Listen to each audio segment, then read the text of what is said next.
I saw a story that you posted. I think it was 2 days ago on your social media that made me laugh. It was about someone being so creative that they were thinking about creating their own country, and I relate to that so much.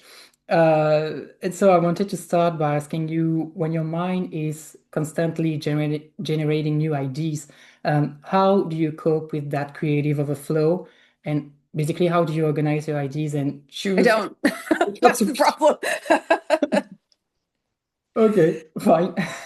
I think, look, I think I'm like a lot of creative people, right? There's always things are bouncing around, and I'm trying to corral them. I think I have so many ideas, and I don't always know how to get them together to coalesce them into things that are actionable. And a lot of that, I think, comes from being in this business where you have no continuity. You know Mhm. what I mean? Like there's Yeah, never um, when you're on a show and you kind of have that, I feel like it takes the tension level down of everything. And so I can focus better on these things. But I think when times get slow, I just tend to bounce around and bounce around. And everything is sort of, this is also kind of very ADHD. I'm learning a lot about this because I had a child that was diagnosed. And then when I was reading about that for her, then I started being like, oh, this seems very familiar. So I think some of it is that, and some of it is just when you don't have a thing to keep you focused, I tend to bounce around. So I'm trying really hard to work on that right now to really to write things down, to have some structure, to have some things that I'm doing regularly, some routine, which is something that in this business, routine is like almost impossible, right? yeah, yeah. Plus, you're a true storyteller, whether it's through in front of the camera or behind it because you're also a director, and or through writing because you wrote two books or three. I forgot two Well, books. no, I just have my children's book and I'm working on a novel, which I also have written the pilot for. And I now have a showrunner attached, and soon we will take that out into the world. You've always got to massage some Yeah. things, but Okay, great. yeah, there's always things. So something is coming up. That's cool. But where does that need to tell stories come from? I don't know exactly. I think I was, I'm a kid that came from a home that had some difficulties. My parents were teenagers when they had us, and um, my mom ultimately was a single mother, and I think she was gone and working a lot, and I was quite studious. I was always a reader, and I think it was just a way for me to get lost in stories that weren't like mine. When I felt stressed by what my home life was like. Um, uh, I also just was always, I call to mind this memory I have of watching something, and I remember this woman kissing a man and like snaking her hand up the back of his neck, and I was like, oh, so captivated by how that made me feel. And I felt like that had a lot to do with why I wanted to be an actor, but I just was always such a precocious learner and a reader from the time I was really young, and stories were always a part of my life, drama. And, I was always writing. I asked for a typewriter when I was young, like 10 maybe. And so here I was tapping away on these stories and sending them off to like Reader's Digest and stuff because I didn't know what you did and we didn't have the internet. Yeah, So I yeah. was just like launching things out into nowhere, really. So it clearly was always an inclination of mine and the thing that I loved. I think it comes from being a reader. Yeah, so it started a bit like an escape for you at the beginning, you know. I Okay. think so. Yeah, I think a lot of kids in families where there's, I'm not trying to like out my family, I guess, although I probably already done it. But like, there was a lot of grief and fighting, and my dad was an alcoholic, and he would come and go, and we would move, and they would get back together, and we would move somewhere else, and change schools, and all of it. And so, I guess the one constant I could go to is I could make up stories in my mind that were whatever I wanted. What was the TV show or the movie that back in those days you used to watch a lot? Yeah. Um, I actually was not a huge TV kid. My brother really was, but I wasn't. But I do remember things like my dad, because my mom wouldn't have been watching that, but my dad would be watching The Incredible Hulk, like the OG Incredible Hulk, like Lou Ferrigno, and sitting at the top of the stairs and kind of like trying to peek down and see it. and being scared. Like that was scary for me at whatever age I must have been at that time. And I think and I was reading like lots of Stephen King. Again, I was more a reader than a watcher. Yeah. And just seeing how those stories made me feel always made me want to create. What do you hope today audiences, sorry, I'm French. Oh, So, bah, c'est dur, hein? yeah. Ouais, je sais bien. What do you hope audiences or readers take away from something that you've created or that you've been a part of? um, that I have created. Well, I can say most recently, I directed a movie called The Worst Day Ever, and it was about a sort of semi-autobiographical from the writer, not from me, experience with MAID, which is medical assistance in dying, which is legal in Canada and much of Europe, as I'm sure you're aware. And I really felt deeply that I needed to serve that story well because it was a true story of this young woman and what she'd gone through with her mother and her mother's cancer and ultimately her decision to use MAID. And when we were showing that film, the way that people came up to me after and talked about how I was able to put that film together and how it moved them and how it really created dialogue because it is a complicated issue and not everybody is on board with Mhm. it. Yeah, So, in terms of creating, that was one example recently that I felt it really achieved what I wanted from that film, what I was trying to create a sense of both for the audience and for the actors. When it comes to what I've been in, all I can really speak to is the fact that I've traveled all over the world from being in Once Upon a Time and obviously lots of other shows, but in particular once. And to have people come up to you a lot and say, that show was my comfort show. That show got me through something that was really difficult. Or, when you play characters like that, and because I've had a fairly extensive career, there are enough that something moves somebody. yeah, It makes you really, because it's easy to feel like, "Ugh, I'm just making stupid television or something, right?" yeah, And then you talk to people who are like, no, this meant something to me, or I experience it myself from things that I watched that make me feel that way. And you see that art is powerful and important. it is. And yeah. Yeah, we're going to talk a bit about fan conventions just a bit after. So that's nice that you just mentioned the subject. But yeah, over the years, you've created so many layered characters, or you played characters. And to quote Once Upon a Time, evil isn't born, it's made. So when you're building a character, how do you approach understanding their backstory and motivations? And yeah, People don't what's get your to visit the process exact place to where do their that? dream began, As like, soon as there was a my reboot or word that was in whatever. my head when you were saying that was When you backstory. walk For me, that's back, the basis of everything, both as an actor and as a director. When I'm auditioning or when I'm breaking down a script that I have, I just make things up. Always have done that because if I know what's going on in that person's life and what's behind this line or that, because you don't always have all that information, for example, in an audition, um, I just make a whole backstory up. And that's always been really important to me because I think it is what informs all of us. What yeah, happened to us when we were children? What happened to us last week? What happened to us in this relationship or that? And it's the same for any of our characters. So I just spend a lot of time thinking about who they might have been as children, who hurt them, who loved them, who didn't love them, whichever those yeah. things might be. And I think then once you have that solidified, when you are saying your lines, that exists for you in your consciousness, and the viewer sees that. They And don't know what it is necessarily, but they see it, right? yeah, and specifically when you are writing, for example, your novel, does it about the characters again? Does it ever feel like you're meeting someone new, like discovering them chapters after chapters, even though you are the one creating them? Like, Absolutely, yes. I think there's this wonderful, especially when you're like in the zone writing, and sometimes you just go a long time without that. But when you are in the flow, there's a real word that I'm searching for, but I can't find it right now.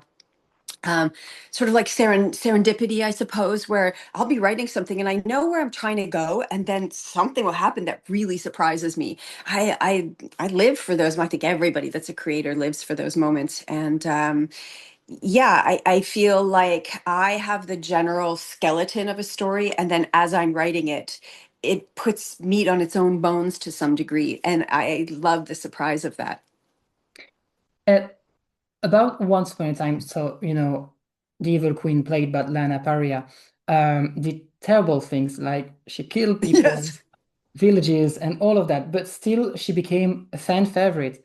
Mhm. Why do you think audiences empathized so much with her and other characters in other shows and movies or books that have done terrible things that would have been, I mean, not forgiven if Yes. we were I in. think the Yeah. key is when the writers started to create her backstory and you started to see, what had happened with, my memory's a little foggy because I haven't seen it all for a while, but like the way her father, I think it was, treated her Yeah. as a child and the whole convoluted thing, especially when we're children, the things that happen to us then change us for our whole life. And I think once we started to Okay. see in behind the curtain of evil for the evil queen, then we felt for her. We were like, oh, this poor young girl, the things that had happened. And that's why I think backstory is king or queen. Not so long ago, you've started directing films. I think it was in 2019 or 2018. Mhm.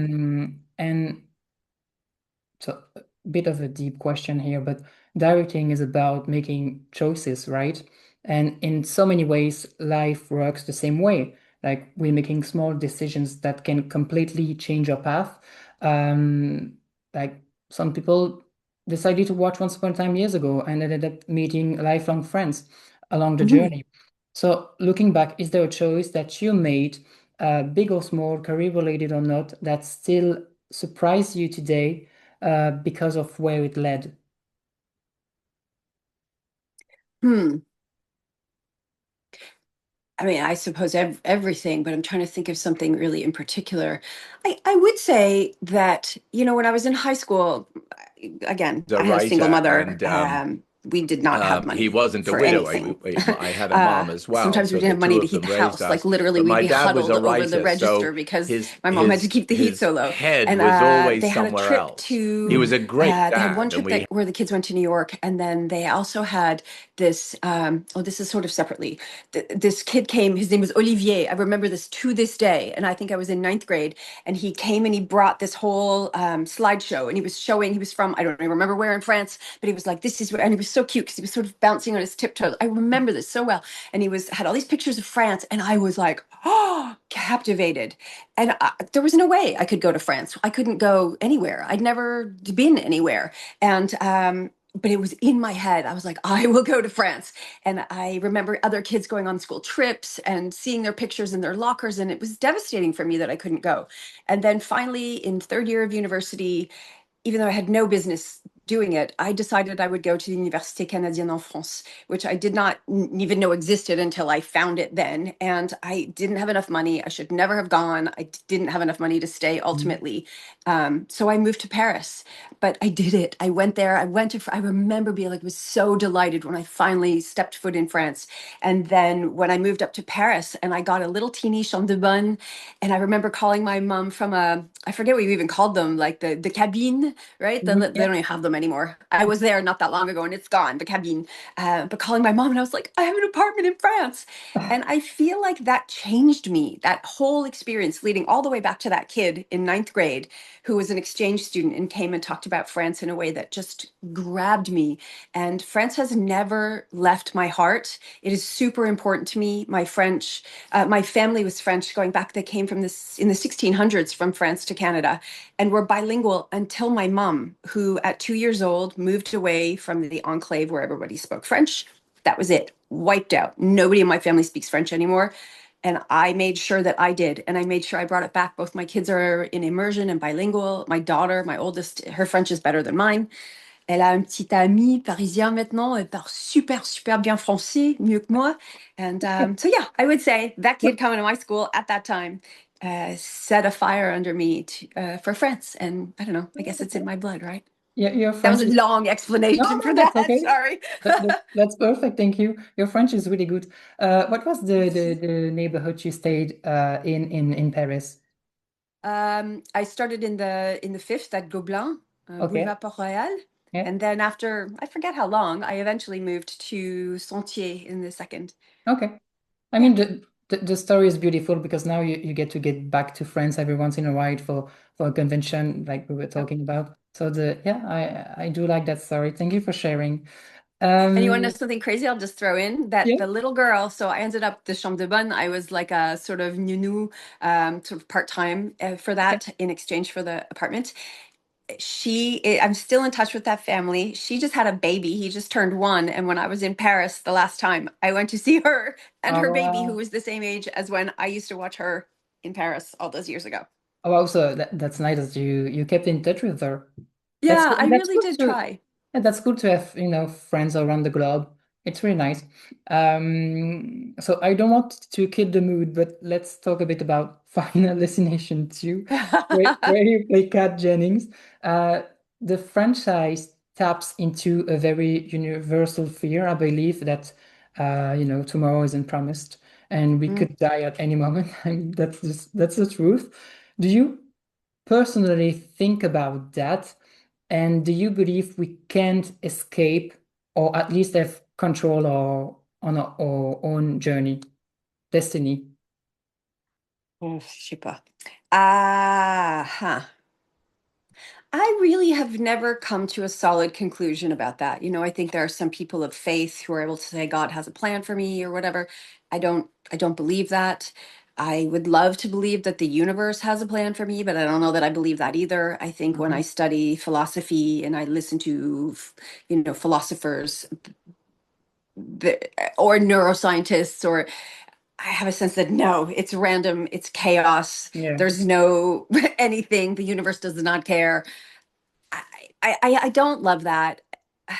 Even though my like intellectual brain says that might be true, my magical thinking somewhere inside me that never wants there to not be magic is not quite there. I like, for example, in everything I write, it is almost never that I write something that does not have an element of magic. I don't know why. That's just how it is. And I think it is that deep desire in me, especially having come from a rather chaotic childhood, to Mhm. believe that there is some sense of order, there is some sense of reason, karma. So I think the jury is still out on that for me. I don't really know. Uh, I don't have a good answer to that. I think I sit on both sides Yeah. of that Uh, argument. you said that you were using a lot of magic in the things that you write. But what's magic for you? Is like fairies and all, or Say again? Oh, fairies. No, yeah. no, for me it's more strange things. Like I'll have a perfectly normal, like there's a pilot I wrote called Blue River, and in it's very normal. There's not magic, except at the end there's one character and there's somebody who's an alcoholic who has given up the drink supposedly, and he throws this bottle in the trash, and then somebody else comes along and he can hear like a band from New Orleans kind of playing, and he looks in and there's a bottle of bourbon, and the bourbon speaks to him. He's like, come on, you want it. And he sort of looks around and picks it up. Like that's small magic, but it's always that kind of magic. Or I have another pilot, the pilot I was speaking about earlier. It's called After Ultra, and it has like a whole like portal to the other side consciousness magic. Okay. Um, Okay. yeah. And at conventions, you often sign, well, I believe you often sign photos of cat with the head, in the pipe because that's the way she Yes. died. Does it ever feel strange to you to see yourself frozen in that moment, even though we know it's fake, but it must be kind of weird to, yeah, see yourself with the pipe in your head. Less so for me because I remember sitting in the special effects trailer and having that thing literally glued onto my forehead and walking around all day with this. And you remember the filming of things, so it seems less strange to me. But my kids, for example, are now Yeah, teenagers and they have watched that, and for them it was really weird.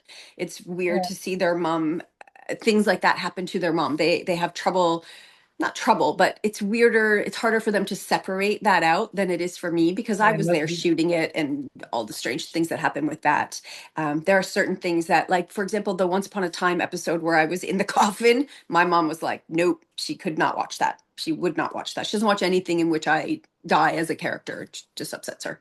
And what do you say to them? Do you tell them like how the whole thing was filmed to reassure them, or yeah, what do you say to your family in those moments? Um, my mom less so because she's been on set, but she doesn't. It's just her, she just doesn't like it. My kids are they've both been around the business enough. They spent a lot of time on set. They are here's like an Easter egg. They're in the third Descendants movie at the very end in the finale. Both Okay. my daughters are in that, like dancing around in the background. So they've been there, and my older daughter has now had a couple gigs on set, and so they know the process. Yeah, so I don't think I think when they were littler it was stranger, but now they're teenagers and they're grown, and obviously I'm here and I'm fine. So but I know they didn't love watching Final Destination. It was weird for them to see that. Yeah, yeah, yeah, I can imagine. Yeah. So I want to show you something. Well, Oh, am I going to need my glasses? so this is obviously there is a question after that. Okay, so this is my scrapbook, and I have five of these. And there is a little quote on the cover that I like. It's written, "Collect moments, not things." So Yes. that's really important to me. And this one is my convention scrapbook because I like going to a convention from time to time. Hmm. And inside this one, there's a picture of you, me, and Emile, my boyfriend. But attends. Yeah, it was in February 2020, right before lockdown. Uh, Belgium. yeah, the last Yeah. convention in Belgium, right before lockdown. And the story is, my boyfriend and I were walking down the halls, and then we saw that you were at your table. There was no queue, because I believe you just came back from, the lunch break. And so we decided, well, let's go and say hello to her. And my boyfriend hadn't even seen your work. Obviously, I've watched Once Upon a Time, but he hadn't even seen your work. But you were so genuinely kind and funny that he wanted to remember that moment, that connection that we had. So it's a small memory, but I mean, it really stayed with us. And so it was really exciting for me. So excited for me that we had planned that chat today. And so I wanted to ask you two questions, but one, but another one just popped into my mind. The Mhm. first one is, do you have a special memory that happened to you, at a fan conventions that's still had a special place for you in your heart? And the second one would be, do you have a special hobby or ritual or creative outlet that help you stay grounded and calm, if I might say, in the middle of everything? No. In the middle of everything. Oh yeah. I'm lying. Okay, let me do that 1 second. The first one, I will say, like, I have many of them because, of course, you people pour their hearts out at these conventions, right? And Mhm. certainly people like Lana and Jen and Ginny, for whom those characters were so huge in people's lives. They have probably many, many. We all do. But one that sticks with me that I think about is I was somewhere in the States, I forget where, and there was a little girl. She was only about 4 or 5. And for her birthday, she wanted to come to this convention to meet the Blue Fairy, and she wanted to dress up. And she was wearing a whole little outfit with little blue wings and these little, like, fake high heels, and she was so excited, and her mom told me the whole story. And so with little kids like that, I always do kind of extra Yeah. stuff, right? And have a little conversation, and I tell them that they can make a wish and whatever it was. And we did our picture, and as she was walking away, she like did this little bounce on her tiptoes, and she kind of clapped like this. She was so Oh, delighted. And I've never forgotten that, like that I made a little girl, that her wish was to come and meet me, and I made Mhm. her happy enough that she did like the little happy dance, and I can still see her to this day. It was delightful.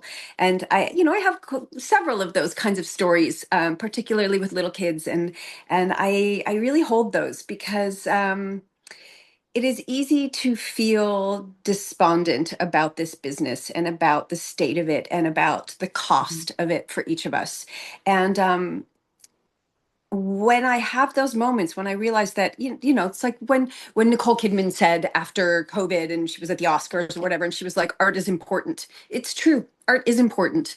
And um, I'm so happy to be part of that for so many Yeah. people and to have had that opportunity. So yeah. And then as to things that ground me, um, I don't know.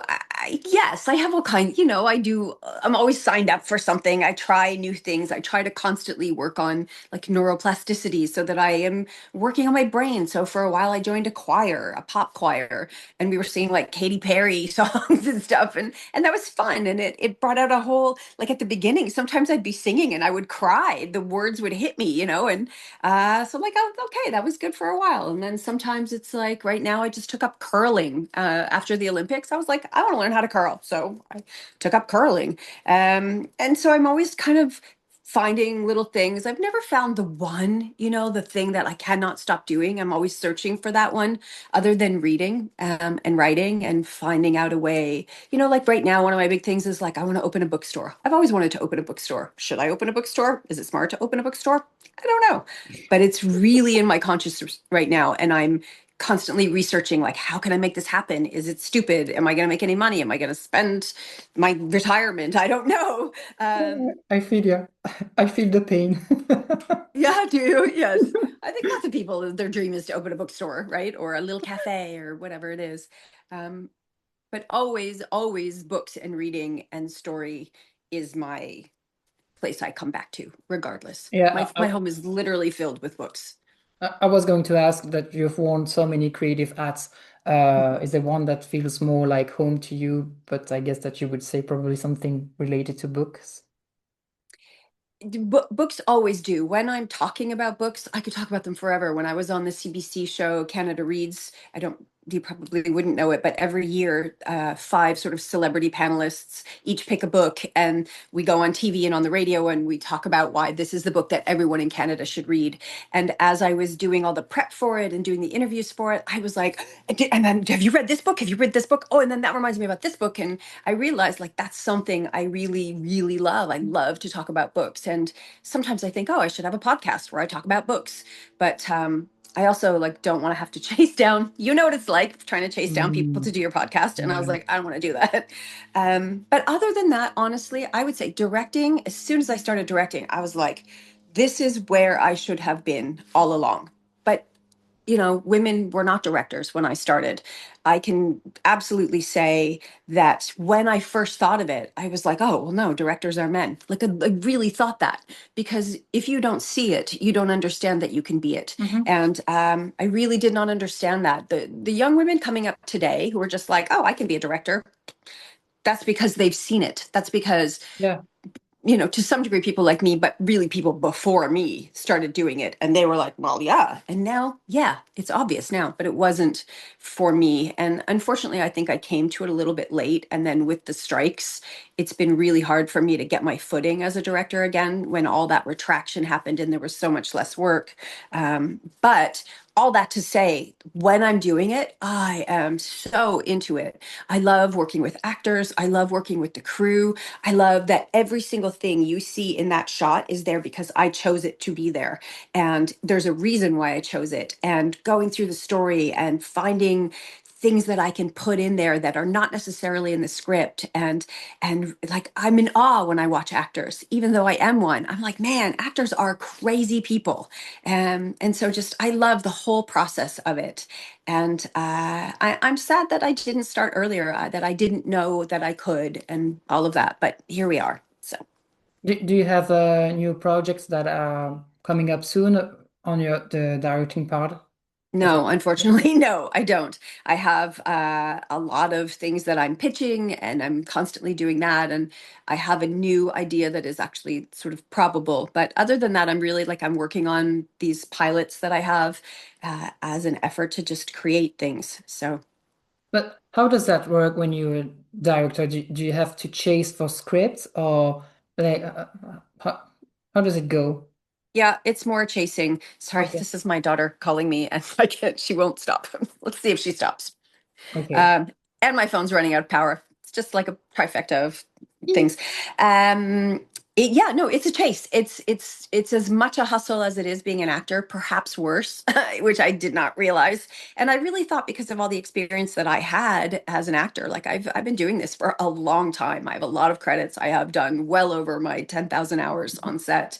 But when there's just such a contracted amount of work, and you're already kind of low down the ladder, it's a lot of like, nah. So yeah, all I did was now I just have two frustrating careers instead of just one frustrating career. Good for you. I have two more questions. I'm going to try to be quick so you can call your daughter. Um, well, I if should have you just invited her in and she could have been on the okay, podcast too. she can chat with us. If you so in your life you did a lot of interviews because of the career path that you've chosen. If you could interview yourself at this point in your life, what question would you ask to yourself, and what would be the answer? Like something you would actually really want to share with people. If I'm interviewing myself right now, Yeah. hmm, I think I would say, how will you create the peace you want in your life from here forward? Mhm. Um, I think it's the biggest question I have for myself right now, because this business is crazy making at the best of times, and this is not the best of times. I Mhm. think if you're speaking to people in film and TV right now, at Yeah. any level and in any department, there is just something fundamental happening and changing in this industry, and um, it makes you question whether it's worth it. And that's the question I keep asking myself. What will give you peace? When I'm working, I am so happy. I love it. I love being an actor. I love being on set. I love being around the people. I love directing. I love prep for directing. But the getting of those things very much, you might need to believe, fucks with my peace. So I have a lot of questions about the degree to which I want to continue to do that. So I'm making like other plans all the time. I'm writing my book. I start a master's degree in 2 weeks. Oh, wow. Yeah, like maybe I'm gonna open my bookmobile. I'm looking for other things because I want a peaceful life. Mhm. So yeah. Is your master degree still in psychology? Because I know that you have a psychology degree.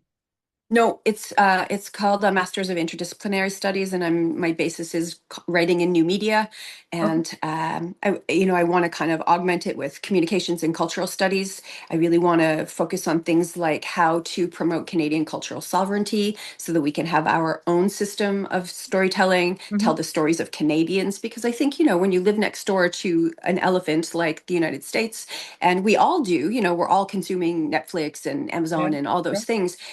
They're not telling French stories, although France has its own system. I just think it's really important for Canada to have that more It is. so than it has had. And I think this recent time politically has really shown us how important that is. And Hmm. I really want to be part of that. So that's kind of the idea behind this master's. And also just to not like throw out my entire career and start something brand new, especially at Yeah. this age and stage. Mhm. So writing in new media, I think, still keeps a lot of what I have, but lets me branch out and have some other possibilities, so that I don't have to feel constantly like I'm tired of the hustle to some degree. So although life is a hustle. So That's nice. That's a great idea. I wish you a lot of success in it. thank you. And I will follow that on social media. And finally, You'll follow me going, why did I do this? uh, and finally, but just for fun, um, if you really did create your own country, what would If I could create be my own country, okay. what would be its first rule? Universal health care for everyone, and absolute equality for women. Nice. Yeah, Well, those would be like right at the top of my list for my country. I would love to have universal basic income in my mhm. country, so that people's hearts could be open to the thing that they most want to do. I think that's what something like universal basic income does. You look at how they've done it in Ireland, where they've given Yeah. grants to artists. You know about this one. And for every euro they invested, they made a euro 60 back. It tells you that when people's hearts are calm and they have peace, they can do amazing things. And so I think that would be part of my country. I think it would be bilingual. It would be, French and English, bien sûr, Of évidemment. course. What else? There would be a lot of horses. I would have horses in my country. Yeah, And books, what's horses. and what would be the name? Kigodicious? Sounds fun. I feel like I would come up with a better name than that. That could be like the working title name for the country. Come back to me. I'll have to think about the name for my country. I hadn't worked on that yet. All right. Well, thank you so much Joie. for your Maybe could what? we have a country named Joie? Joie? Yeah. Why not? Sounds fun. Sounds nice. Well, Sounds about the time, joyful. Yeah, pourquoi pas?